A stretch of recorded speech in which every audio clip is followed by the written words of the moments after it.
Wolverine is definitely one of the most popular comic book characters of all time, and we were excited to hear that former Jedi Mark Hamill, who's currently providing the voice of the Joker on the animated Batman series, was picked to provide the voice of the iconic hero in Activision's new game, X2 Wolverine's Revenge. Who the hell am I? I'm recording the voice of Wolverine. It's a very special situation for me because I can't think of, except for Joker, taking on sort of this iconic character that a lot of people care about. These dog tags, they read Wolverine.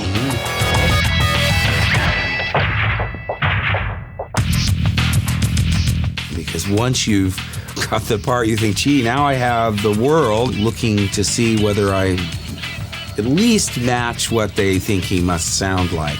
And I had to do a little bit more work on Wolverine because he's angry, he's got an attitude, which is really close to the comic book. What kind of a monster have they made me into?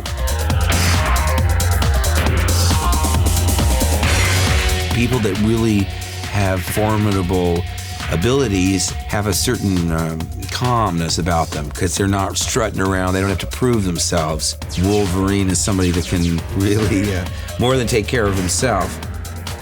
Part of Mark's excitement for this role comes from the fact that he's a big comic book fan. In fact, he's even written one himself. I had a story about a guy who probably has read way too many comic books and decides to solve his problems in the way that he's seen in the printed page. And it's a complete disaster.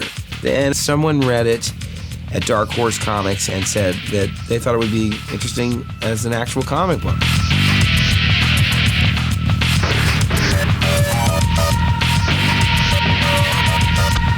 I'm not so method that I actually believe I'm the guy. On the other hand, in my mind's eye, I can see myself as the character. I mean, I know I physicalize him in a certain way when I'm recording him.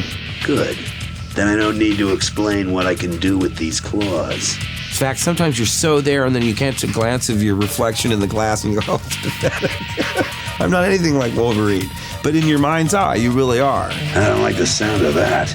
I guess Wolverine came out late 60s, early 70s, when the culture itself was experiencing that kind of flirtation with anti-heroics, the iconoclast who does it his way or no way, and bitter, angry, a lot of qualities that you don't associate with the more traditional heroes. And that was Wolverine. Wolverine, I think, personified the flawed superhero. It's just a rich, rich character.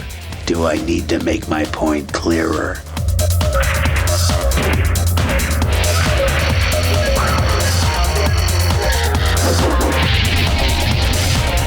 Here comes a real classic. This one I like. It's quiet. Too quiet.